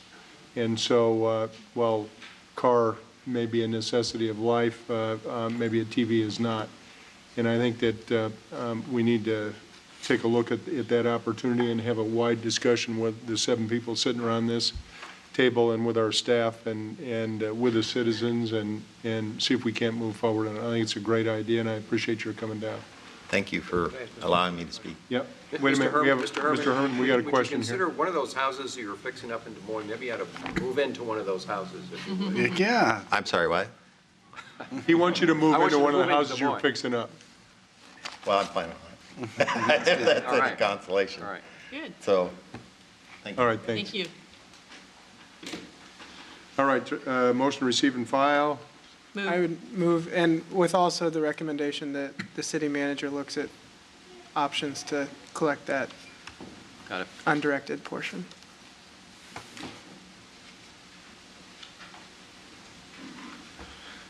Item 51 from the Highland Park SMID Board regarding the recommended budget for the Highland Park Self-Supported Municipal Improvement District SMID for the fiscal year commencing July 1, 2012. Anyone here to speak on that? Seeing none. Good. Seeing none, I attended their meeting the other night, and they're doing well. They're SMID, and they've have a positive balance, and I'll move item, 51? Yep. Mr. Coleman? 7 yes. Item 52 is receipt of communication petition regarding the proposed budget cuts and removal of a fire medic unit from Fire Station Number 6. We have a communication that we have received. Is that correct?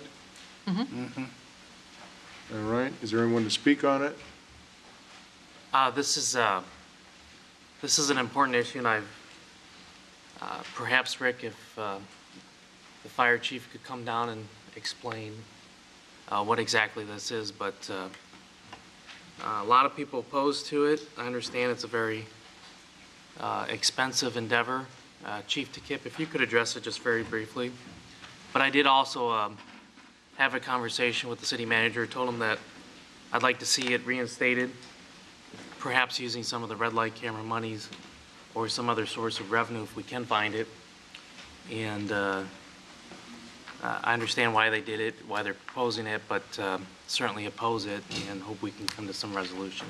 Do you want to address it?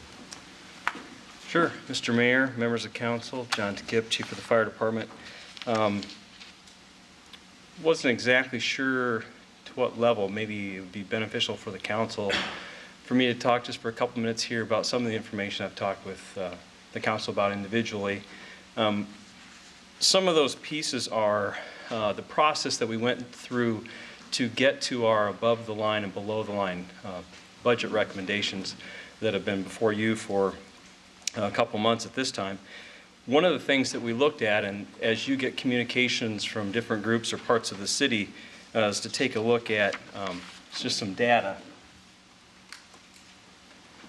The numbers about how busy we are, to get a sense for where we're at, generally comes at our busiest period, which was 2008, nearly 20,000 runs, and the most medic runs in our history, which was 15,258 medic runs.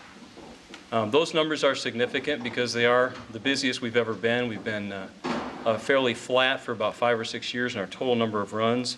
But one thing that is significant about those numbers is for those 15,258 runs, we had 7 ambulances, which is after the reduction in the number of ambulances that we will have. Another way that you can look at where we're at and how we compare to some others I'm going to give away a secret here. I put together some of these numbers when I wore a former hat as the head of the union in helping a Nebraska union prepare for a comparison amongst other cities and fire departments of similar size and a little bit larger and a little bit smaller. As I'm looking at the screen, I injected into that data, which is 2 years old, our current population from the last census, because it, if you will, hurts our numbers because we're a little bit larger there. We're still in the middle of the pack people-wise, but at our busiest in history, the number of calls by the fire department in general is middle of the road. At our busiest in history with 7 ambulances, our number of medic runs is on the lower end. If you were to weigh the department by the number of citizens per medic unit, I was trying to think of as many metrics as possible. We're at the middle of the pack there.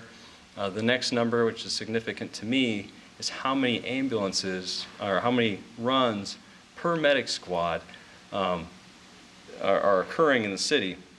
And we're a little bit low on that at our busiest in history with 7 ambulances. Now, I would not want to climb to the middle or the upper half of that because our ambulances have a little bit longer drive times. Our square mileage is in the upper half of these cities being compared. What these numbers tell you is after the budget reduction, going back to 7 medic units, we will be in a good place to handle numbers similar to the highest we've ever had. One of the things that you can do after looking at how busy every ambulance is to take a look at what it is that I'm proposing we do, and that's taking 2 ambulances, which are very busy, putting them together in the center of town, and the automatic argument is, I'm not comfortable with an ambulance leaving my neighborhood.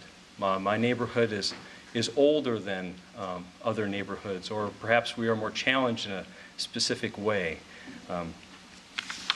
One of the first things that I do on a regular basis when I make this assessment, we don't do this just at budget time, is to compare how busy an ambulance is to how busy this fire station is. And that's a very telling number.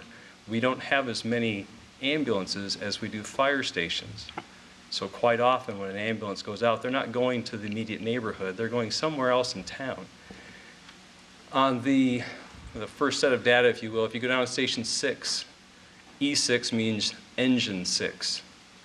And last year, engine 6 did 1,188 runs. That was medic runs in its territory, which made it the 6th busiest of 10 engines in town. So while the medic squad there is quite busy, the station or that neighborhood is not busier than any place else in town. And that's significant for where you might make a movement in the number of apparatus that we have. When I talked to the neighborhood, they did talk quite a bit about how old the neighborhood is. And a little bit of that comes from the reality that a lot of the people who attended the meeting live at a couple properties that are senior living. And of course, their neighbors, the people up and down their hallway, are quite a bit older, relative perhaps to the street they used to live on. But this is the information from community development that we recently received on some demographic information about the city. And this one's important to me because of the number of times I've had the conversation about our community is over the age of 65 and we can't make a movement in our neighborhood. And what I really think that this shows is that in the area where we're making the movement, that those neighborhoods are not older than anyone else. As a matter of fact, where there are greater concentrations or the greatest concentrations of elderly citizens, I've not made any recommendation to move ambulances, particularly in the Northeast. Station 3 is at Easton and Hubble.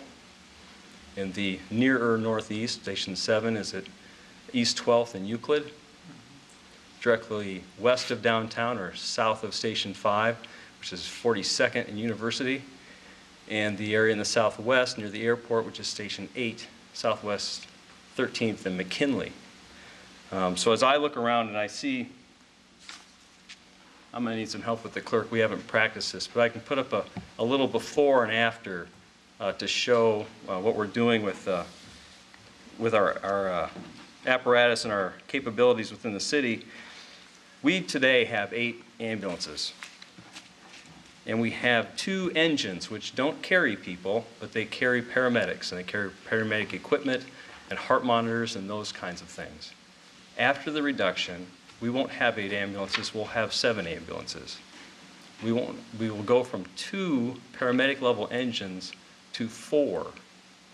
And the quick math is we'll have more paramedic apparatus in the city than we've ever had in our history. And that gets people the same time to the hospitals we had at our busiest year in history, 2008. But it actually gives us better paramedic coverage, first arriving coverage. When you pick up the phone and you need us right now, it's about how fast we get there. Because no matter what, we're going to spend 5 or 10 minutes doing the IVs and getting you packaged up and all those kinds of things.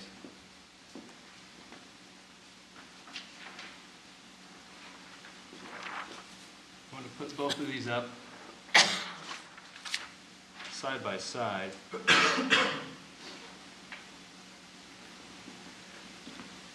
Generally, the fire departments don't have great metrics for ambulance coverage.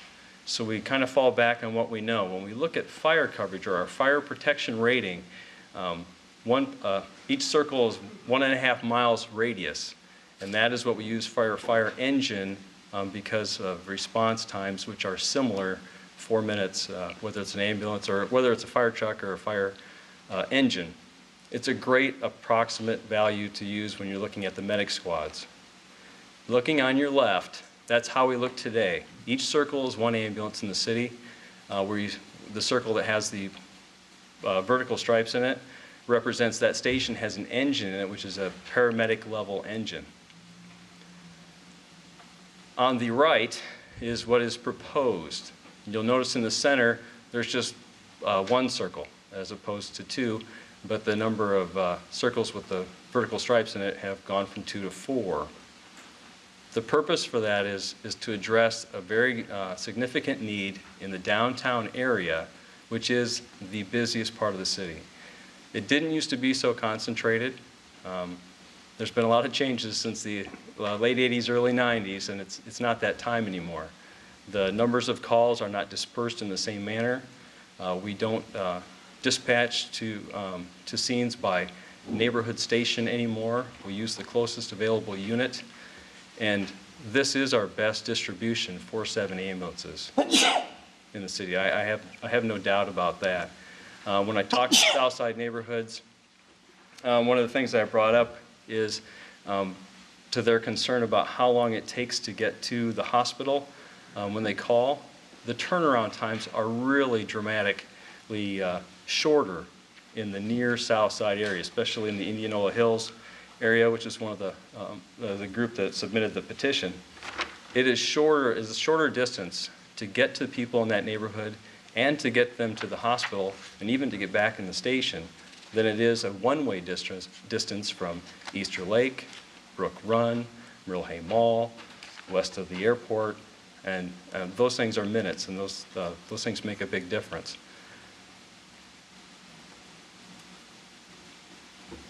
Does that pretty much cover the, I kind of liked it when you had the little circles. I thought that was good.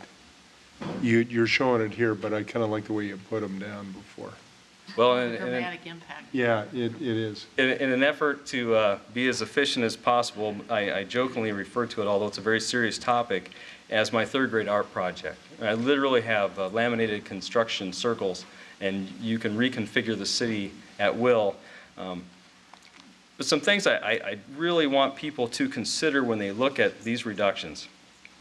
One is just a numerical value below the rivers, below the 2 rivers, south of the rivers.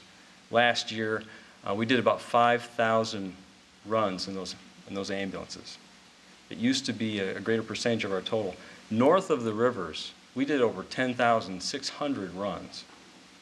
The concentration of runs is on the is on the north end of the river. So when it comes, if the question is, will I get good service, people are going to get good service. Wouldn't have made a recommendation if that weren't the case. But the other thing to really keep in mind is not specifically on the reduction itself, but how we approach safety in the city, how the fire department is one of three legs of this animal, the police department and the public works department. Clearly, we all have vital roles in providing safety for our citizens. We could not cut from the fire department, and we'd have to cut someplace else. Part of our mission, and I am the lead advocate for the fire department. You come to me to see what it is we should do, and I make a recommendation which is a solid one. I wouldn't make a recommendation that wasn't a good one. But I also see how we work together and what the impacts across departments would be if you make an effort in any one area. Clearly, the intent and the process and the support from the council has been strong with the fire department. You don't have to look any further than a new building downtown to take care of our firefighters in the downtown area, enhancing our ability to train and do other things at the training logistics facility. So I don't think it's a matter of not having resources where they could be. It's the reality of there's only so much that we have right now, and we need to get through these next 2 years, and we can manage with this. And if we were to look at other resources that might appear to be a good deal, they could lock us into a greater liability should the state legislature do anything to impact our property tax revenues. Chief, just in summary, could you, how many, let's say compared to, I don't know, 5 years ago, how many medics and paramedics do you anticipate having on the street and available to respond in 2012-13 as compared to 5 years ago? Have you trained more? I mean, do we have more people? Yeah, if you allow me to do a little math in my head, when I came on the fire department in 1996, we had 5 ambulances in the city. So 5 times 2 is 30, times 3 is our that'd be 90? No, 30. We had about 30 paramedic positions on the fire department in 1996. In about 2003, the fire department started requiring that everyone that we hire become a paramedic. And today we have 150 paramedics in the city. Wow. But we only have 8 ambulance platforms from which those paramedics can operate and 2 engine platforms from which those paramedics can operate. So for the cost of about $20,000 of equipment, I can create another asset in the city which provides very fast advanced life support to make the best use of those 150 paramedics that we have on the job. That's over half the department. Thanks, Chief. Chief, I want to thank you for the explanation. The motion will be to receive and file, and I would ask to see if it's possible to find additional monies to maybe add medics there or keep the medics there, but I understand and I appreciate your explanation, and so the motion will be to receive and file and refer it back to the city manager's office. Well done. Chief, I've got a comment on that, if you could put it back up on the screen.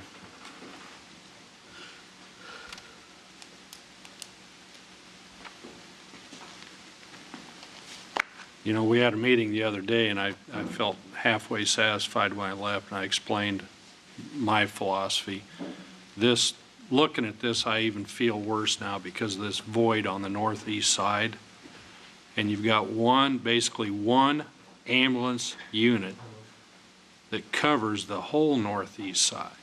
Got a medic unit at Easton and Hubble, but you've got the one at 12th and Euclid that's covering that whole northeast side. Quick piece of information, the circle that's at Easton and Hubble that has the vertical stripes in it is both an ambulance and a paramedic engine are located there. And what you'll see in our CIP recommendation is there's some study money to look at exactly the area that we're talking about. We have to That's a paramedic engine, it's not an ambulance, right? There's one of each at that location. Okay. Yeah. Down below it just says paramedic engine. Oh, the stripes are for the paramedic engine, and the solid background is for the ambulance. This is hot off the press. This is cutting edge stuff. Okay, so you actually have, you've got a solid background that's below it? Yeah, you just can't see it probably, Okay. what you're looking at there. I still think from our talk the other day that we do need to look at moving stations on the northeast side and possibly building a new one. Right. Yeah, we can all agree. Thank you, John. Thanks, Chief. All right, we have a motion. Receive and file, refer to the manager. I think that's it, wasn't it, Brian? Yes. 7 yes.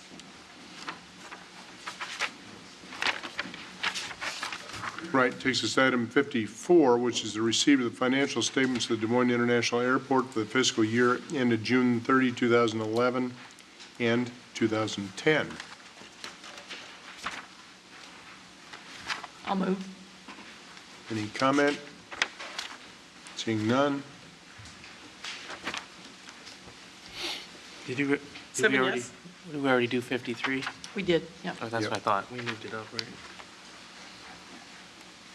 That takes us now to item 59, which is a review of the Zoning Board of Adjustment decision on the approval of a 150-foot separation from any church, school, public park, or licensed child care center at 1235 Thomas Beck Road for the use as a brewery and outdoor patio area with accessory uses consisting of a tasting, tap room, tavern, and retail sales of packaged beer. The roll call contains alternative motions.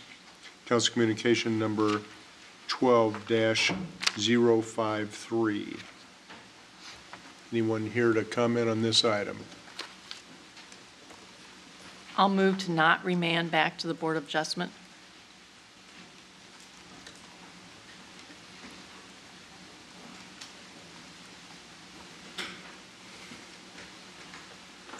Six yes.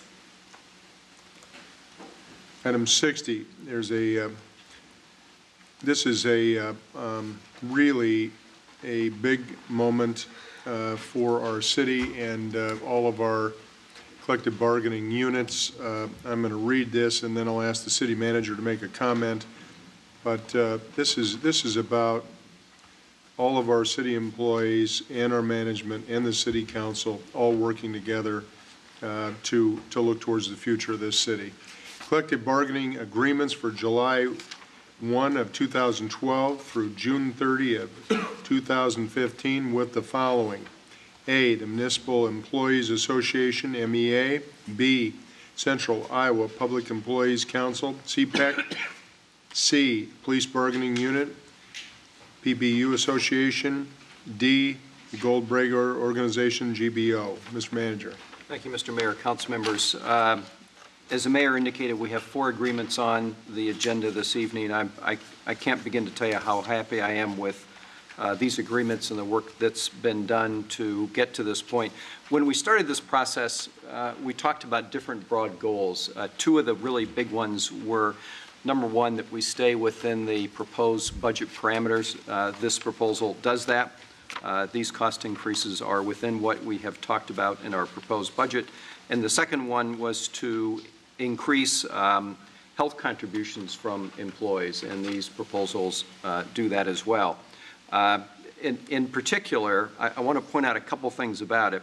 If you take the amount of increase and you subtract from that the contributions that employees in these units will make to their health care, and you calculate an average increase over the 3 years, the average increase for these 4 groups of employees calculates out at about 1.27% per year, average over those 3 years. That is remarkable. It is the lowest net increase that we've ever had, at least in the last decade or so with the city of Des Moines. The health contributions range from 5% for family coverage up to 8.5% for family coverage. 2 groups had some contribution, 2 groups have new ones now that were not there before. Those are very, very important steps for our city. I do want to recognize some folks in the office. We have Matt Hargan, who's with the Police Bargaining Unit, Tom Hayes with CPAC, Pat Navin as well, Fred Tejillo from MEA, and Tom Heller from GBO are not here, but of course those folks did great work in working with our staff.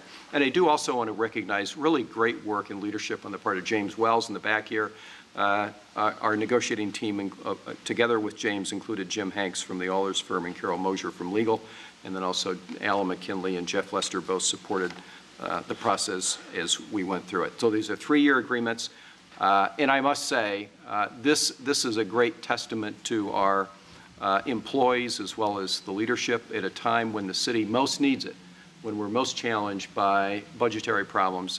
Our groups have stepped forward with very good deals. I think it's fair to them given our circumstances, but it certainly does help us in terms of our ability to manage through what is probably the most challenging budgetary time we've had, at least in my memory, with the City of Des Moines. So I'm very appreciative, as you can tell from my comments, not only to the employees, but to the negotiating team who did the good work, and particularly to the leaders that are here this evening that sat through the meeting to get to this point. So thank you all.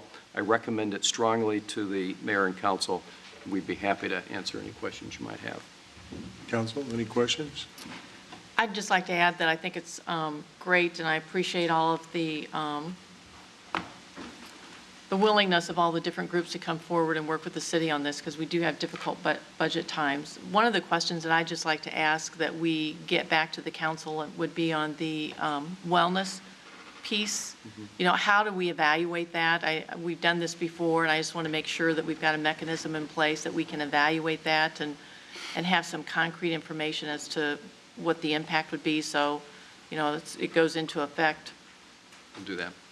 Whenever it goes into effect, if we could have a quarterly report or, you know, maybe a semi-annual report, I think that would be helpful.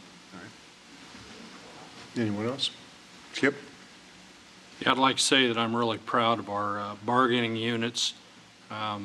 They realize the bind we're in, and from what I understand, there wasn't any hardball being played.